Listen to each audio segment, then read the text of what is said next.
Next is DBMS architecture. DBMS architecture बड़ा मजे का कॉन्सेप्ट है, आसान है, बस आप लोगों ने समझना है। सर होता कुछ यूं है कि एक ट्रेडिशनल डेटाबेस के अंदर क्या होता था,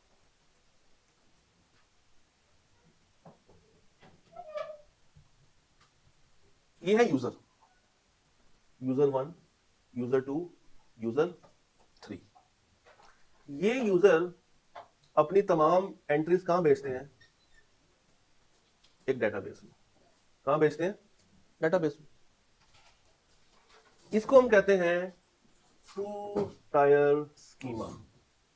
क्या कहते हैं, two tier schema. We have some users जो कि डायरेक्टली राब्ता करते हैं किसके साथ, डेटाबेस के साथ। ठीक, इसमें कोई नुकसान नजर आ रहा है आपको, कोई नुकसान है इसमें? सिक्योरिटी का हो सकता है, और कोई नुकसान? एक तो नुकसान आपने बता दिया किसका, सिक्योरिटी। और कोई नुकसान देना होता है, फिजिकल डैमेज, क्योंकि यूजर डायरेक्टली इन्वॉल्व है किसके साथ, डेटाबेस के साथ, उसको डैमेज पहुंचा सकता है, डेटा ब्रीच हो सकता है। फिर हर यूजर इजीली उसको क्या कर रहा है, एक्सेस कर रहा है, तो अनऑथराइज्ड एक्सेस हो सकती है। इस चीज से बचने के लिए, इस चीज से बचने के लिए थ्री टायर स्कीमा को इंट्रोड्यूस करवाया गया था। थ्री टायर स्कीमा को इंट्रोड्यूस करवाया गया, जिसमें होता यह है कि ये वैसे ही यूजर व्यूज है जैसे वहां पे थे 1, 2 और 3। ये अपनी एंट्रियां डाल रहे हैं, मगर बीच में एक और लेयर ऐड हो गई है, और ये लेयर अब कम्युनिकेट करती है किसके साथ, डेटाबेस के साथ। बात को समझना, ये कौन सी लेयर है, ये यूजर का व्यू है, या यूजर लेयर है। ये है फिजिकल लेयर, जहां पे वो डेटाबेस मौजूद है, और ये है वो लेयर जहां पे प्रोग्रामिंग चल रही है। ये लेयर कौन सी है, लॉजिकल लेयर। ये लेयर कौन सी है? अब एक सवाल पता नहीं आपके दिनों में है या नहीं है, नहीं हो तो मैं डाल देता हूँ कि सर आपने ईआर मॉडल पहले क्यों पढ़ाया? किताब में तो ईआर बाद में आता है, ये पहले आता है। कुछ मैंने सोच के पढ़ाया होगा। मजे की बात यह है कि ये जो ये लेयर है ना, that is basically ER model. ये इसका काम ईआर मॉडल बना। ये है यूजर लेयर, यानी कि यहां पे उसको मिलेगा यूजर इंटरफेस। ये अपनी क्यूरी भेजेगा, अपनी क्यूरी भेजेगा, अपनी क्यूरी भेजेगा। यहां पे क्या था, डायरेक्टली किसको हिट कर रही थी, डेटाबेस को। यहां पे बीच में एक सर्किट आ गया जो कि उसकी क्यूरी को अंडरस्टैंड करेगा। अब यहां पे क्या है, वो 5 कंपोनेंट्स ऑफ डेटाबेस मैनेजमेंट शुरू हो जाएंगे, क्वेरी प्रोसेसर, डेटाबेस इंजन, सब कुछ। और जो कुछ चीजें चाहिए होंगे बस यहां से लेके वापस से क्या कर देगा, इसको प्रोवाइड कर देगा। अब देखें, अगर आप अपना मोबाइल खोलें तो उसमें कोई ना कोई मोबाइल एप्लीकेशन होगी, बैंकिंग एप्लीकेशन होगी। हर एक का यूजर भी क्या होगा, डिफरेंट होगा। किसी ने शायद उसमें डिपॉजिट कम कराया हो, किसी ने ज्यादा कराया हो, किसी ने उसको वो किया हो, जो ब्लैक स्क्रीन होती है वो कौन सी होती है, डार्क डार्क मोड ऑन किया हो, तो किसी ने डार्क मोड ऑन नहीं किया होगा। हर एक का देखने का अंदाज क्या है, फर्क है, डिफरेंट। हर एक का इंटरफेस फर्क है। अच्छा, इसने बिल भरना है, इसने बैलेंस चेक करना है, और इसने पैसे ऐड करने हैं, मंगवाने हैं। तीनों की क्यूरी फर्क है या सेम है? अगर ये सेम टाइम पे करेंगे और बीच में ये सर्किट ना हो तो इस पे लोड नहीं पड़ेगा, लोड पड़ेगा। तो बीच में एक ईआर मॉडल खड़ा कर दिया, जो कि बेसिकली क्या है, एक लॉजिकल लेयर खड़ी कर दी कि रादर के ये डायरेक्टली एक्सेस हासिल करें डेटाबेस की, पहले ये फंक्शनैलिटी यहां पे आए, ये इसको क्या भेजे, क्यूरी भेजे थ्रू क्यूरी मैनेजर। ठीक है, ये क्या है, डेटाबेस इंजन, और उसका रिस्पॉन्ड यहां से करवा के उसको वापस बताया कि ठीक है हमने तुम्हारा बिल भर दिया है और ये है तुम्हारा रिमेनिंग बैलेंस। अब मुझे बताइए, ये तीनों आपस में आइसोलेटेड है या नहीं है या नहीं है? ये तीनों एटॉमिसिटी को फॉलो कर रहे हैं कि नहीं कर रहे हैं? कर रहे हैं। तो ये बेसिकली इसकी एक एप्लीकेशन भी है। अब ये 3 लेवल्स कौन से हैं? First level is external level, first level is external. ये कौन सा है, यूजर व्यू। कौन सा व्यू है, user. The external level defines how individual users और user groups view the data.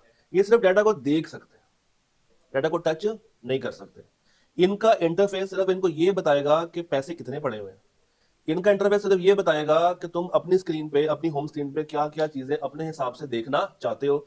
ये इस व्यू को अपने हिसाब से कस्टमाइज कर सकते हैं, अपने व्यू को चेंज कर सकते हैं, अपना वॉलपेपर चेंज कर सकते हैं, यानी कि इसको क्या कर सकते हैं, टेलर कर सकते हैं। टेलर मींस कस्टमाइज कर सकते हैं। तो इसका पहला की फीचर क्या है, यूजर सेंट्रिक व्यूज। जो जिसका व्यू सिर्फ उसको उतनी ही इंफॉर्मेशन नजर आ रही होगी, वो दूसरे की इंफॉर्मेशन को एक्सेस या व्यू नहीं कर सकता। इससे क्या मेंटेन होती है, सिंप्लीफाइड इंटरेक्शन। आप बहुत ही सिंपल तरीके से अपने हिसाब से बस अपनी ही चीज को देख रहे हैं। एक दफा इसको रीड कर लें, तो आपको एक मिसाल देता हूं उसके बाद।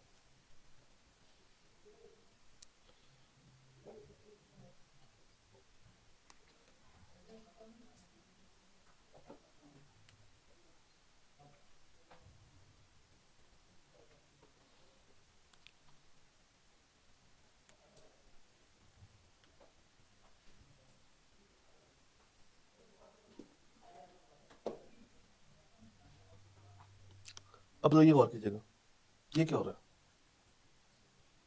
तीन लोग बैठे हुए हैं और क्या यूज कर रहे हैं, चैट जीपीटी। इसका व्यू अपना होगा, इसका अपना होगा और उसका अपना होगा, बट अल्टीमेटली चैट जीपीटी की क्या एक पीछे बैकएंड पे पड़ी हुई है, डेटाबेस। अब ये जो भी सवाल पूछेगा डायरेक्टली तो नहीं जाएगा डेटाबेस को, पहले किसके पास जाएगा, लॉजिकल व्यू के पास जाएगा। किसके पास जाएगा, लॉजिकल व्यू। वो क्यूरी बनाएगा, फिर भेजेगा किसके पास, और फिर उसको रेलेवेंट जवाब मिलना शुरू होगा। तो इनके लैपटॉप पे जो व्यू आ रहा है, ये व्यू, ये व्यू और ये व्यू, ये तीनों का अलग अलग व्यू, ये तीनों का अलग अलग व्यू है। और ये व्यू क्या कहलाता है, एक्सटर्नल व्यू या यूजर। फिर आता है कौन सा व्यू, कॉन्सेप्चुअल व्यू या लॉजिकल व्यू। ये पूरा का पूरा ईआर मॉडल। अब अगर आप पहले ये पढ़ते आपको बात समझ ही ना आती, अब पूरा पढ़ते हैं। Conceptual level represents the global logical structure of the entire database, defining all data, entity, relationship, constraints, and rules. It serves as an intermediary between the external and internal level. A unified schema that abstracts away from physical storage, जो कि उसको दूर कर रहा है physical के साथ, ensuring कि डाटा कंसिस्टेंट रहे और उसकी इंटेग्रिटी, सिक्योरिटी मेंटेन रहे।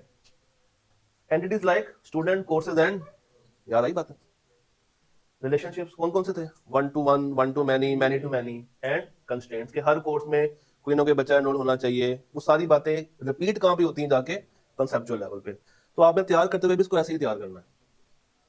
The last one is internal level.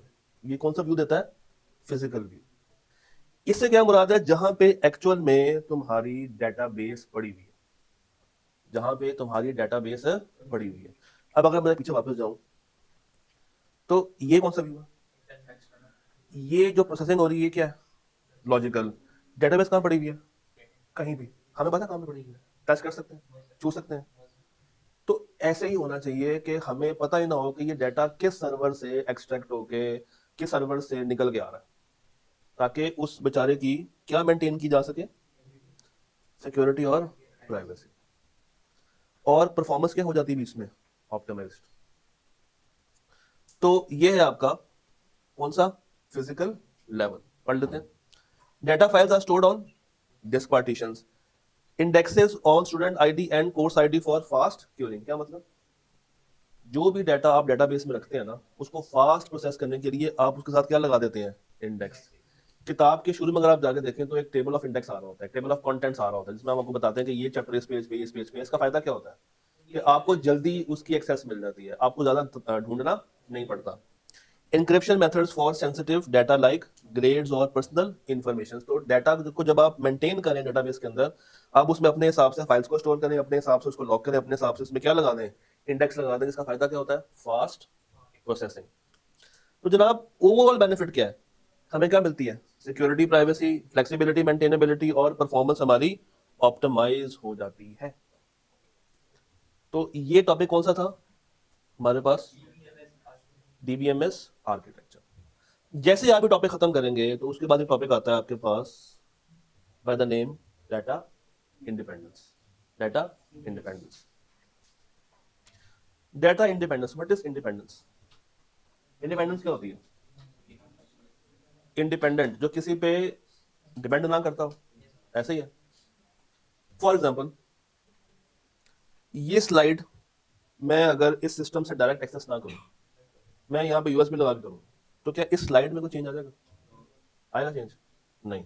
इसका मतलब है कि मैं अगर फिजिकल स्ट्रक्चर हिला दूं, कौन सा वाला, ये वाला, अगर मैं फिजिकल लेवल इसका हिला दूं, तो लॉजिकल लेवल पे कोई फर्क पड़ेगा? नहीं पड़ेगा। इसी तरह अगर एक यूजर अपने स्क्रीन के ऊपर डार्क मोड ऑन कर दे, तो क्या दूसरे का भी डार्क मोड ऑटोमेटिकली ऑन हो जाएगा? नहीं। इसका मतलब है कि data should be independent. Data should be independent. Data से क्या मुराद है कि जहां पे स्टोर हो रहा है और जहां पे उसकी प्रोसेसिंग हो रही है, दोनों का आपस में इंडिपेंडेंसी का ताल्लुक होना चाहिए, यानी कि कोई किसी के ऊपर डिपेंड ना करे। एक कहलाती है लॉजिकल इंडिपेंडेंस और एक कहलाती है फिजिकल इंडिपेंडेंस। एक कहलाती है क्या? लॉजिकल, और एक कहलाती है फिजिकल। पहले आते हैं लॉजिकल की तरफ। The capacity to alter the logical schema, schema mean structure of the database such as tables, attributes, relationships and constraint. भाई मैं कोई टेबल चेंज कर दूं, मैं कोई एट्रीब्यूट चेंज कर दूं, तो क्या उससे फिजिकल जहां पे वो डाटा पड़ा हुआ है उस पर कोई इफेक्ट आएगा? नहीं आएगा। अगर मैं फिजिकल में जाके उसकी लोकेशन बदल दूं, उसका फाइल स्ट्रक्चर चेंज कर दूं, उसको एक डेटाबेस से निकाल के दूसरे में डाल दूं, तो उससे क्या डेटाबेस के अंदर मौजूद टेबल्स हिट हो जाएंगे? नहीं होंगे। तो अगर आप उसकी फिजिकल लोकेशन चेंज कर दें तो लॉजिकल पे कोई हमला नहीं हो। अगर आप बैकएंड के ऊपर क्यूरी चेंज कर दें तो फिजिकल जहां पे प्लेस किया हुआ है वहां पे भी कोई उसका फर्क नहीं है। इसको हम कहते हैं logical data independence and physical data independence. एक दफा पढ़ लो, एक दफा जल्दी से बस रीड कर लो, अलॉन्ग विद द बेनिफिट्स।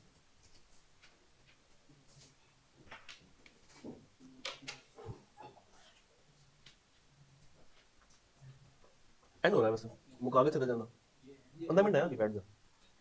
अच्छा आगे आए, आगे क्या है? Data models.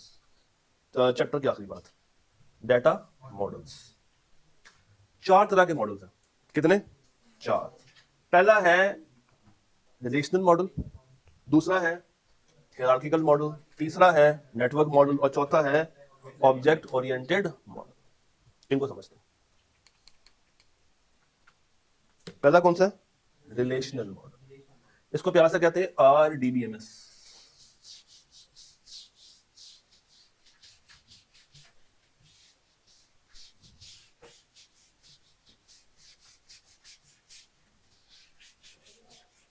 तो क्या कहते हैं प्यार से?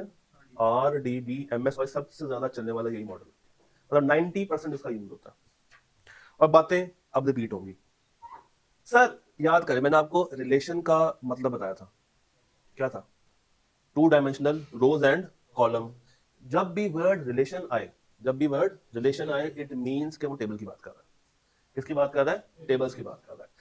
तो रिलेशनल मॉडल के अंदर जो डाटा पड़ा होता है वो ऑर्गेनाइज्ड है इनटू स्ट्रक्चर्ड टेबल्स, और टेबल से मुराद है देयर इज अ रिलेशन। कैसा रिलेशन? 2 डायमेंशनल, एक तरफ रोज है और एक तरफ कॉलम्स है, composed of rows and columns, emphasizing data integrity, relationship and ease of use through mathematics। ये भी नाम काट भी सकते हैं। की कॉन्सेप्ट्स अब जरा यहाँ पे हैं प्लीज।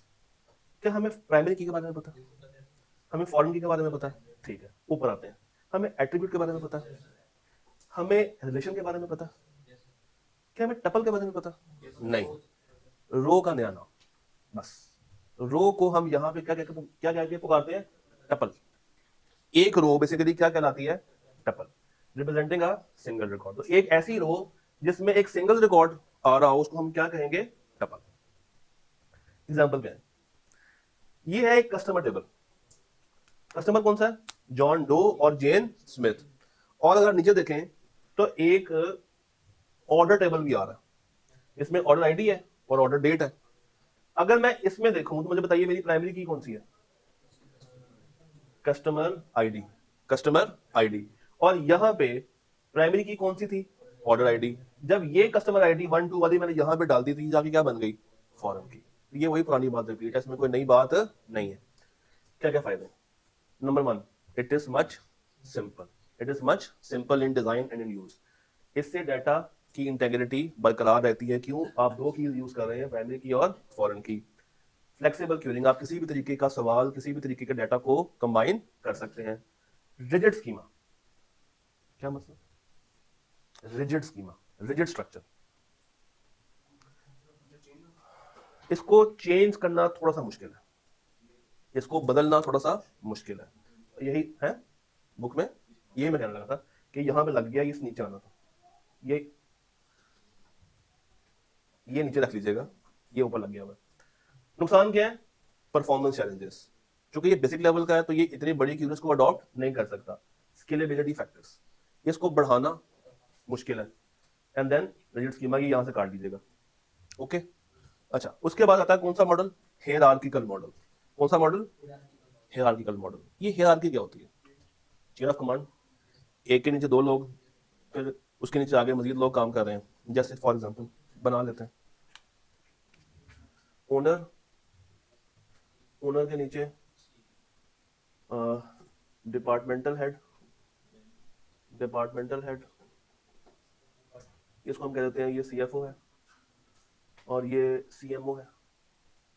फिर सीएफओ के नीचे फाइनेंस मैनेजर 1, फाइनेंस मैनेजर 2, इसके नीचे एक ही मैनेजर है, मार्केटिंग मैनेजर 1। फिर इसके अंदर 4 लोग काम कर रहे हैं, ए बी सी और डी। इसके अंदर 3 लोग काम कर रहे हैं, 1 2 और 3। इसके अंदर भी 2 लोग काम कर रहे हैं, अलिफ और बे। तो ये एक हियरार्की बन गई।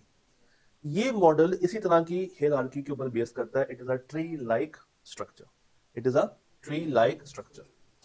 अब होता क्या है इसमें कि एक रिश्ता बनता है पेरेंट का और चाइल्ड का, पेरेंट का और चाइल्ड का। The relationship between high level data and low level data. High level data is called parent, low level data is called child. Tree structure होता कुछ यूं है कि एक पेरेंट के, सुनिएगा गौर से, एक पेरेंट की मल्टीपल औलादें हो सकती हैं, एक पेरेंट की मल्टीपल औलादें हो सकती हैं, मगर एक चाइल्ड के मल्टीपल पेरेंट्स नहीं हो सकते। इसका सिंपल सा रूल ये है कि parent can have multiple childs but child table can not have multiple parent table. तो यहां पे जो रिश्ता बनेगा it is always 1 to many। और ये काउंट कहां से होगा? पेरेंट से चाइल्ड की तरफ, पेरेंट से चाइल्ड की तरफ। जैसे फॉर एग्जांपल यहां पे दी हुई है, हम बना लेते हैं पेरेंट एम्प्लॉय। पेरेंट कौन है? एम्प्लॉय। और child is department, child is department. तो हो सकता है कि एक एम्प्लॉय है मिस्टर ए, ये मल्टीपल डिपार्टमेंट्स में काम कर रहा है, ये मल्टीपल डिपार्टमेंट्स के अंदर काम कर रहा है। डिपार्टमेंट 1 में भी है, डिपार्टमेंट 2 में भी और डिपार्टमेंट 3 में भी है। ये नहीं हो सकता कि मल्टीपल डिपार्टमेंट्स के अंदर एक ही बंदा काम करे। अब आप कहेंगे सर ये तो आपने बिल्कुल ही उलट बात कर दी है। तो ये ऐसे ही है, ये ऐसे ही समझना है इसको कि एक बंदा मल्टीपल लोगों को रिपोर्ट कर रहा है, एक बंदा मल्टीपल को रिपोर्ट कर रहा है, ये है 1 to many। But many to 1 का रिश्ता यहां पे नहीं चलता। या ऐसा भी नहीं है कि every child have multiple parents या multiple child have multiple parents. वो रिश्ता यहां पे हमें नजर नहीं आता, किसी और में आता। इसका फायदा ये है कि it increases the efficiency. Then data integrity, ये दोनों में सेम है। वहां पे भी क्या पढ़ रही थी? Data integrity. यहां पे भी क्या पढ़ रही है? Data integrity. फिर नुकसान, लिमिटेड फ्लेक्सिबिलिटी। ये उससे ज्यादा फ्लेक्सिबल है मगर अभी भी क्या है? लिमिटेड। क्यों? इसमें रिश्ता क्या है? 1 to many का। तो मैक्सिमम कब होगा फ्लेक्सिबल? जब रिश्ता क्या बन जाएगा? मैनी टू मैनी का। डाटा रिडंडेंसी, इसमें डाटा के रिपीट होने के चांसेस है, डाटा के रिपीट होने के चांसेस है। फिर तीसरा है हमारे पास नेटवर्क मॉडल। तीसरा कौन सा है? Network model. यहां पे आपको मैनी टू मैनी का रिश्ता मिलता है। किसका मिलता है? मैनी टू मैनी का रिश्ता यहां पे आपको मिल जाता है। ये ग्राफ लाइक स्ट्रक्चर होता है। कौन सा? ग्राफ लाइक स्ट्रक्चर होता है। नंबर 1 कहता है जी इसमें नोड्स होते हैं। नोड मीन्स सुराख। इन अदर वर्ड्स ये नोड्स हैं, ये देख रहे हैं जहां पे ये एरो खत्म होता है। These are basically called nodes, starting point और ending point. Nodes are starting point या एंडिंग पॉइंट। तो यहां पे मल्टीपल नोड्स हैं, यानी कि मल्टीपल स्टार्टिंग पॉइंट्स होंगे, मल्टीपल एंडिंग पॉइंट्स होंगे, जो कि आपस में क्या हो रहे होंगे? लिंक। और कौन सा रिश्ता होगा? मैनी टू मैनी का। यहां पे हम ये कह सकते हैं कि एक स्टूडेंट मल्टीपल कोर्सेज में क्या है, एनरोल, और मल्टीपल कोर्सेज में मल्टीपल स्टूडेंट्स क्या हो चुके हैं, एनरोल। और पीछे क्या था कि एक डिपार्टमेंट में एक ही एम्प्लॉय काम करेगा, मल्टीपल एम्प्लॉय एक डिपार्टमेंट में काम नहीं कर सकते। अच्छा, इसमें अगेन नेटवर्क में फायदा किस चीज का है, फ्लेक्सिबिलिटी का, जो कि इन दो में नहीं था। देख रहे हैं आप, लिमिटेड सी थी, रिजिड थी, और इसकी भी फ्लेक्सिबिलिटी लिमिटेड सी थी। बट यहाँ पे इसमें क्या आ गया, एडवांटेज में चला गया। यहाँ पे ये फायदे वाली चीज है, और ये ज्यादा क्या है, एफिशिएंट। नुकसान क्या है, अभी भी ये कॉम्प्लेक्स क्यूरीज को हैंडल नहीं कर सकता, और जो डिफिकल्ट क्यूरीज हैं उनको टैकल करना इसके लिए मुश्किल है। इससे बचने के लिए हमारे पास एक और है, वो कौन सी है, ऑब्जेक्ट ओरिएंटेड। वो कौन सी है, ऑब्जेक्ट ओरिएंटेड। इसमें क्या होता है, ये आखिरी बात है, stores data as objects combining attributes and methods. दो चीजें हैं। एट्रीब्यूट क्या था, व्हाट वाज एट्रीब्यूट, हाँ एट्रीब्यूट क्या था, फीचर। Attribute is feature. जैसे स्टूडेंट के केस में मुझे जरा बताइए कि 4 एट्रीब्यूट्स कौन से थे, नेम, जेंडर, आईडी, एज। तो एट्रीब्यूट हमेशा किस फॉर्म में होगा, डेटा की फॉर्म में होगा। और एक होता है क्या, मेथड्स। ब्रैकेट में क्या लिखा हुआ है, ऑपरेशंस। क्या लिखा हुआ है, ऑपरेशंस, यानी कि यहां पे कोई मैथमेटिकल वर्किंग होगी। यहां पे क्या होगी, कोई ना कोई मैथमेटिकल वर्किंग होगी। पढ़ते हैं, कहते थे यहां पे कॉम्बिनेशन है, यहां पे खाली एट्रीब्यूट नहीं है, उसके साथ क्या है, मेथड। तो पहला पॉइंट लिख लेते हैं, तो यहां पे हमारे पास खाली एट्रीब्यूट नहीं है, इसके साथ क्या है, फंक्शंस या methods. Second, class. A blueprint for objects. Objects have the same class, have similar properties and methods. अच्छा, it is equal to objects, और ये जो ऑब्जेक्ट्स हैं दे हैव कौन सी क्लास, सेम क्लास। यानी कि एक तरह के, ये एक तरह के having similar properties and methods. तो सिमिलर प्रॉपर्टीज रखने वाले। अगला पॉइंट क्या है,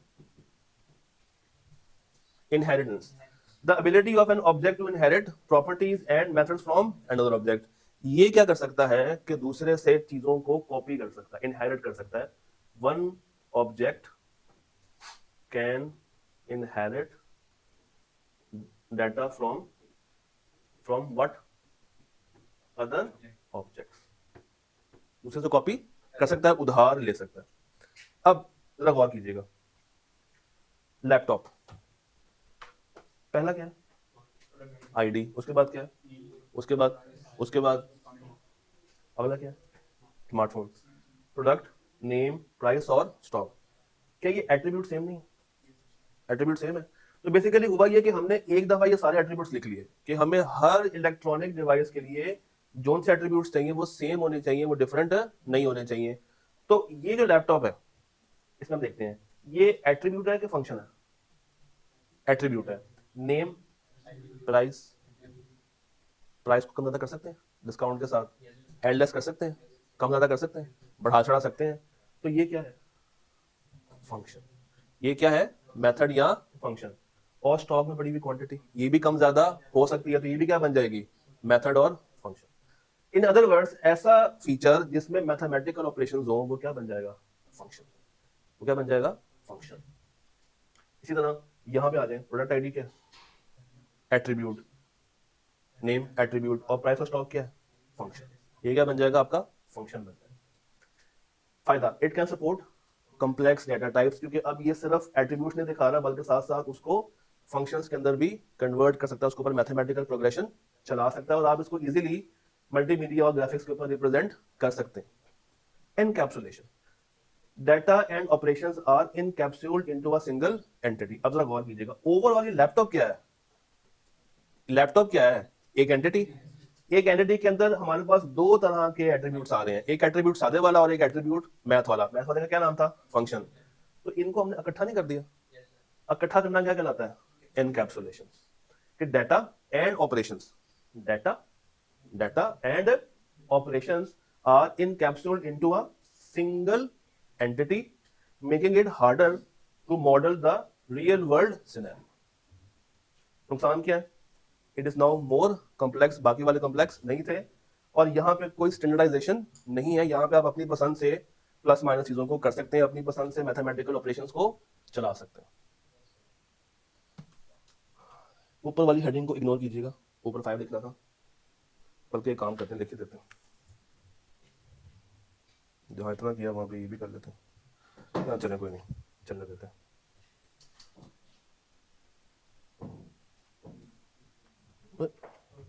कहाँ गया?